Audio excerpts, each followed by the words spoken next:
उधर पूर्वी लद्दाख में चीन को मिलेगा करारा जवाब। आपको बता दें, भारत ने पूर्वी लद्दाख में तैनात की है K9 तोपें। दुनिया की सबसे एडवांस तोप से अब बॉर्डर की सुरक्षा की जाएगी। 14,000 फीट की ऊंचाई से दुश्मन को जवाब दिया जाएगा।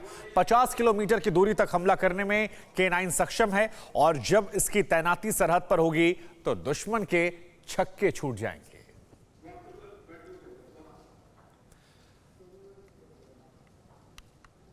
तो ले से K9 तोपों को लेकर हम आपको हमारी ग्राउंड जीरो से एक्सक्लूसिव रिपोर्ट दिखाते हैं। क्या कुछ उससे खासियत है, समझिए हमारे संवाददाता सुमित चौधरी से।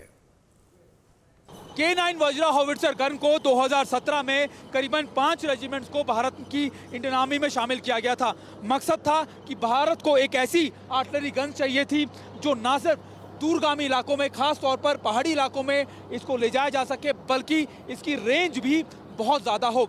करीबन 5 रेजिमेंट्स को आ जाने के बाद भारत ने और कई रेजिमेंट्स को शामिल करने की पूरी प्रक्रिया शुरू कर दी है। माना जा रहा है कि 40 और ऐसी आर्टिलरी गन्स को जल्द ही इंडियन आर्मी में शामिल किया जाएगा। महत्वपूर्ण बात यह कि ये हॉविट्जर गन 155 mm और 52 कैलिबर की ये गन इसलिए इंपॉर्टेंट है क्योंकि आने वाले वक्त में इन गन्स को खास तौर पर इन इलाकों में ना सिर्फ डिप्लॉय करने के लिए, बल्कि दूसरे फॉरवर्ड मोस्ट इलाकों में, यानी वो इलाके जो हमारे नॉर्दर्न बॉर्डर्स हैं या फिर आप कह सकते हैं कि पहाड़ी इलाके हैं, उनमें भी डिप्लॉय किया जाएगा।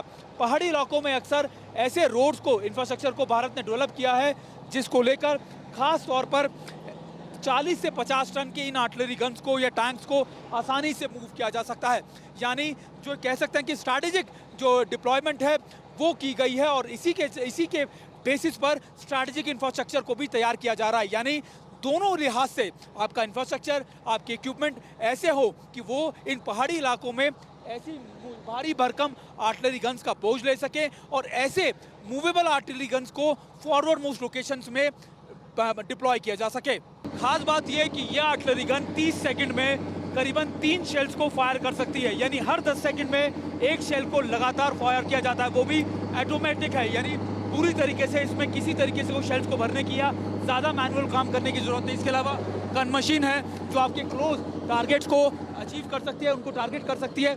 इसके अलावा सबसे इंपॉर्टेंट बात यह है कि इसके अंदर कई ऐसे, अगर इसका ऑटोमेटिक सिस्टम फेल हो जाता है तो इसके अंदर नैनो सिस्टम भी है जिससे मैनुअली टारगेट किया जा सकता है। और कई ऐसे सिस्टम्स हैं जिनको इसलिए लगाया गया है कि ना सिर्फ जो टारगेट हो वो एक्यूरेट हो, बल्कि इसलिए भी क्योंकि इसके साथ जो आर्टिलरी गन्स के साथ कई ऐसे सिस्टम दिए गए हैं जो हमारे ईस्टर्न लद्दाख के इलाकों में बहुत मददगार साबित होंगे। खास बात यह है कि मैं आपको जिस तरीके से बता रहा था कि देखने में भले ही ये टैंक जैसा लगता हो, लेकिन इसकी जो रेंज है, यानी इसके कैलिबर्स हैं, यानी जो इसकी रेंज है वो 50 किलोमीटर तक की है और 30 सेकंड के अंदर 3 शेल्स को फायर किया जा सकता है। यानी हर 10 सेकंड में एक शेल को फायर करके ये दूसरी जगह मूव कर सकते हैं। यानी अगर दुश्मन ये जानना चाहे कि आपकी आर्टिलरी गन कहाँ खड़ी है तो वो ये नहीं पता कर पाएगा, क्योंकि एक शेल फायर करने के बाद ये मूव करके दूसरी जगह से दूसरा शेल फायर कर सकती है।